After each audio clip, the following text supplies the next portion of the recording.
my name is Susanna, but you can call me Suze. We're gonna kick the day off by singing about God together. So everyone stand up and sing along.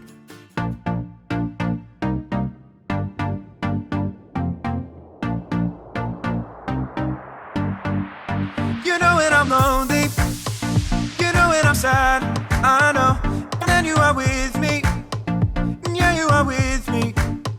You know when I'm worried, you know when I'm mad, I know. And then I can trust you, yeah, I can trust you.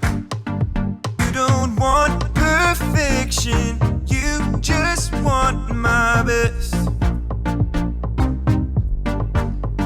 And when my mind is racing, you will give me rest. God is greater, greater than my feelings.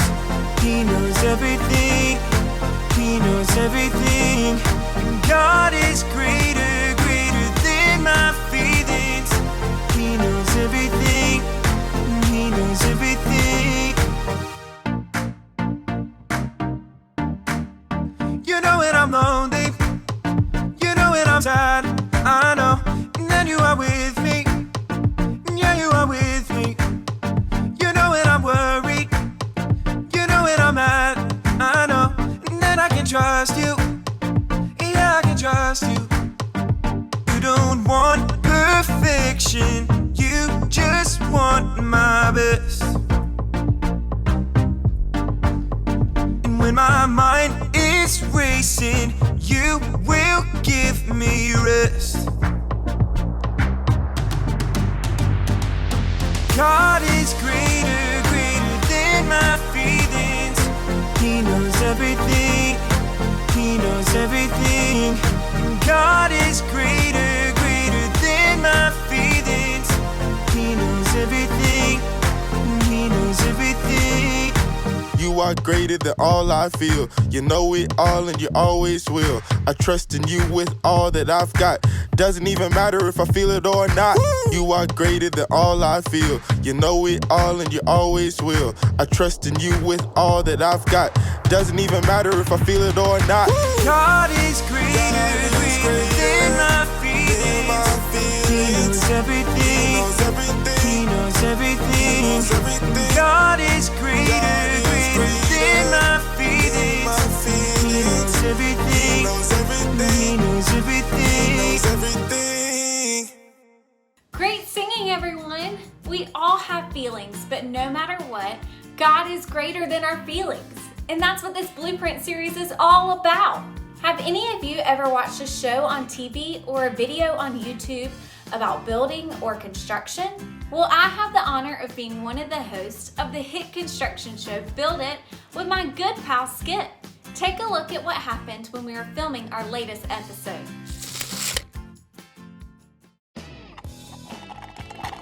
Hey Skip, how's it going? Did you get that toilet situation fixed? Suze. Toilet situation?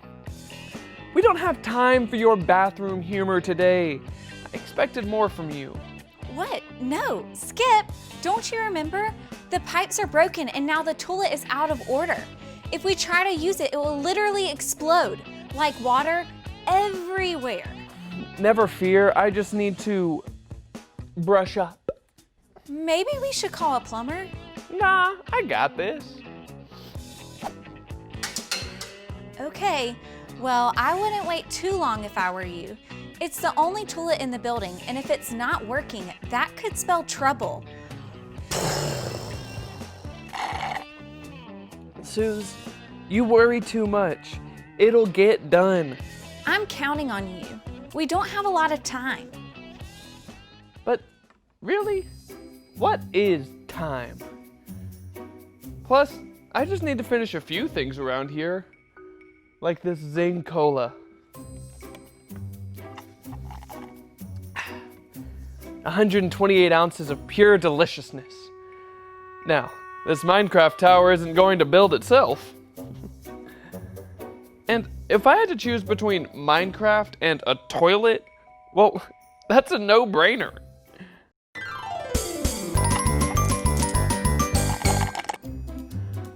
Oh man, okay. So, that 128 ounces of cola is kind of sneaking up on me. Skip, mind over matter. Think about something that doesn't have to do with what needs to happen. Like, I don't know, waterfalls or a big swimming pools or didn't work. Okay, time to do the dance. Not working either. I gotta do what I gotta do.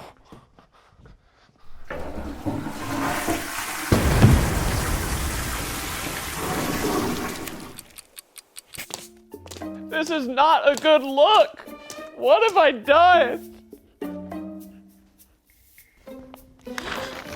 Oh no, Skip. I was gonna ask what happened, but I think I already know. Suze, this is awful. Today was going so great. I had my Minecraft, a soda the size of my head. I was just kicking back, living my best life. Now this is the worst day ever.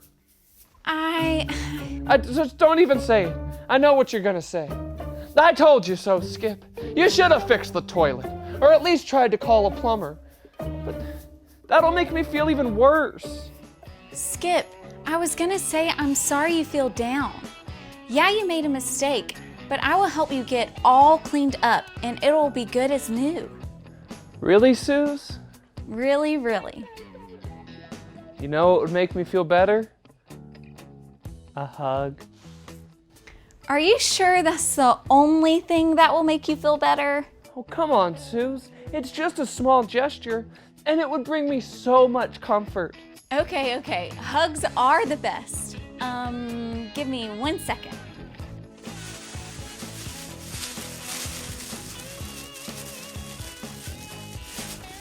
Okay, ready for that hug now.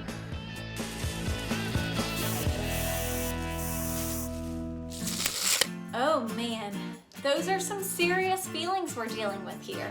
I think there's something important we can all learn from that.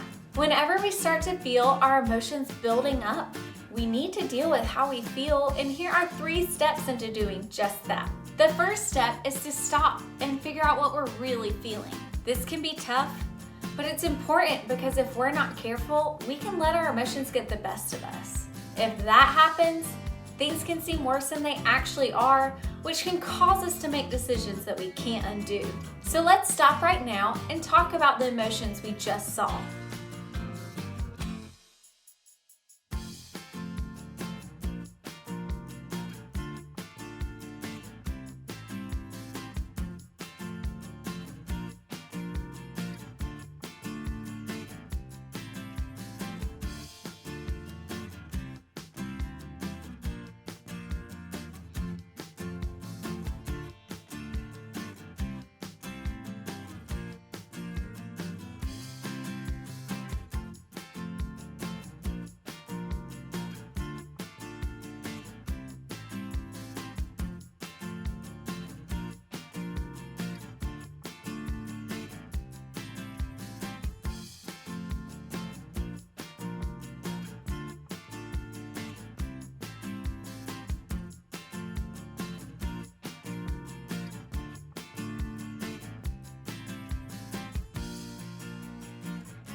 Skip was worried about the mess he had made.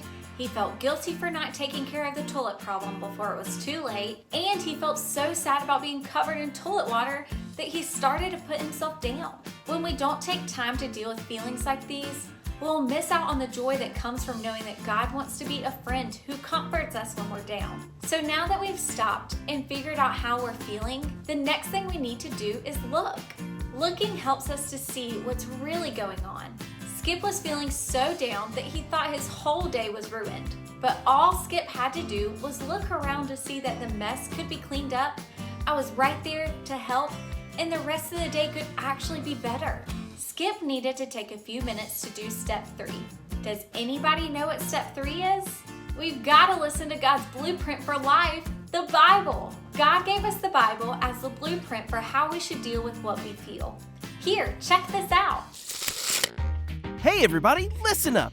Here's what God has to say. Aw, yeah. What you got for us today? Today we're talking about when we feel down. Oh, that's the worst feeling. Like when you get a bad grade or your brother knocks over your Lego tower?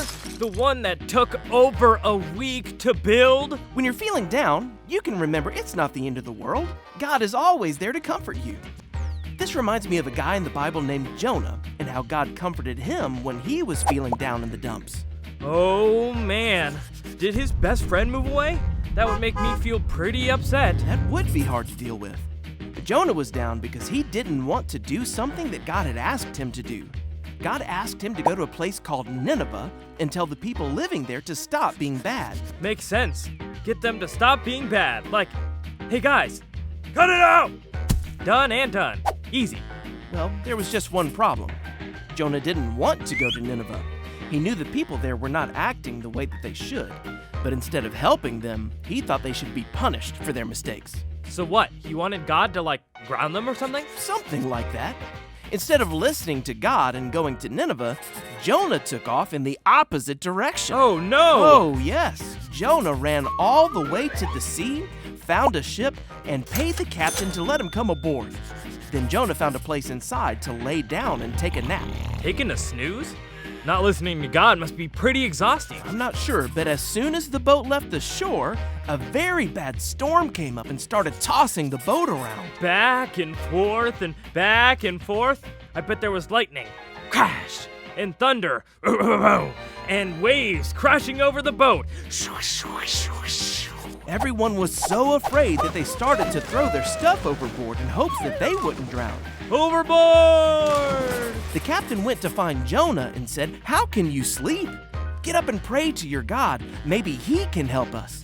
Meanwhile, the sailors decided that the storm was Jonah's fault. They were probably all like, Jonah, what have you done? Make it stop. Exactly. And Jonah told them, "I believe in the Lord, the God of heaven who made the sea and the land, and I am running away from something God asked me to do. It's my fault this is happening. If you throw me into the sea, the storm will stop." Speaking of stop right there. Are you saying that Jonah told the sailors to throw him off the boat?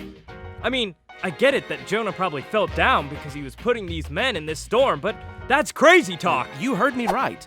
The men didn't want to do it, but after praying, they knew they had to. They picked up Jonah and threw him into the water. Instantly, the storm was over and the sea became still. So that's the end of Jonah? No, wait. Get this. When they threw Jonah off the boat, he was swallowed up by a great big fish. Isn't that crazy? God actually sent the fish to keep Jonah from drowning, and he stayed in the fish for 3 days and 3 nights. Oh man, that's comforting, but I can't even imagine. No windows and covered in disgusting fish guts for 3 whole days? Yuck! While Jonah was inside the fish, he did a lot of praying and said, "When my life was nearly over, I remembered you, Lord. My prayer rose up to you. You are the one who saves." Then God told the fish to spit Jonah out onto dry land. Bleh! I bet Jonah was happy to be out of that fish. He probably needed the longest shower in the history of showers. Then the Lord told Jonah a second time to go to Nineveh and tell the people there to stop being bad. Please tell me he listened this Oh, time? he sure did. Jonah obeyed God and left for Nineveh right away. When Jonah got there, he told the people to stop doing bad things or their city would be destroyed. To Jonah's surprise, the people listened and the city was saved. And they all lived happily ever after. The end. Well, that could be the end of the story, except Jonah left the city feeling down. He was upset that God didn't punish them all. So Jonah went on a hill and sulked. When God saw Jonah, he knew how Jonah was feeling and comforted him. God explained to Jonah that he loves everyone and would rather see people turn from their bad ways and do good again.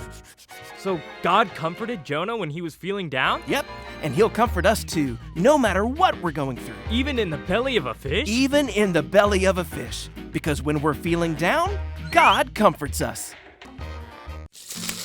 As you saw from that true story, Jonah made some decisions that left him feeling sad. But God came alongside Jonah and comforted him. Feelings of sadness can come and go for so many different reasons. But the truth is, God knows how we're feeling, and He's right there with us. When we stop, look, and listen, we will feel God comforting us each time in sadness. So whenever you're feeling down, remember the truth that God comforts you. And that's what we need to know today. Everybody say it with me. When I feel down, God comforts me. That's it. Now we're gonna play a game called Spot It. 2 cards will appear on the screen, and your job is to spot the objects that appears on both of the cards as quickly as possible. You'll have 10 seconds before the cards disappear, so try to spot it fast. On your mark, get set, go!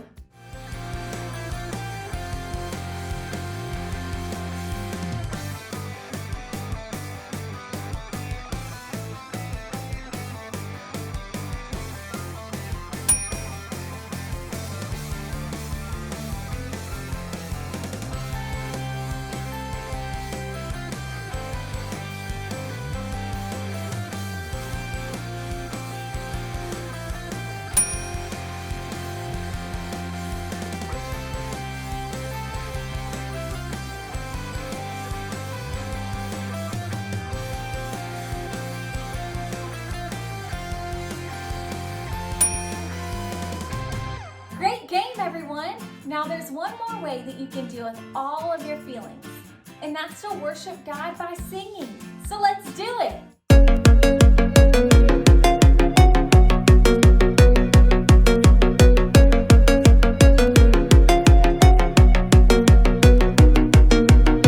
I wake up and start my day. I'll read your words, see what you say. That's what I do. That's loving you. When I don't know what to do, I'll follow you. I'll follow you. That's what I do. That's loving you. I will love you, God, with all my heart and soul, with all my mind and strength. Will you show me, God, to love like you love me, so all the world will see? When things don't go my way, I'll talk to you, hear what you say. That's what I do. That's loving you. When my world is upside down, I'll trust that you'll turn it around. That's what I do. That's loving you. I will love you, God, with all my heart and soul, with all my mind and strength.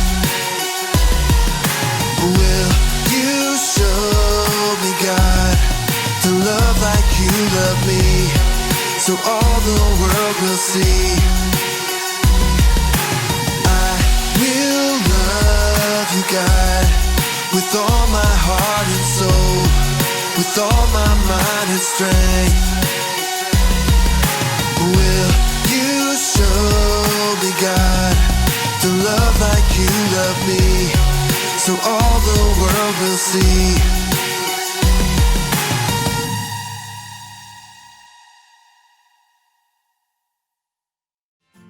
Thanks for hanging out this week. Remember that God gave you all of your feelings, and He's always there to help you deal with them. Next up are some questions to help your family talk about what you learned today and pray together.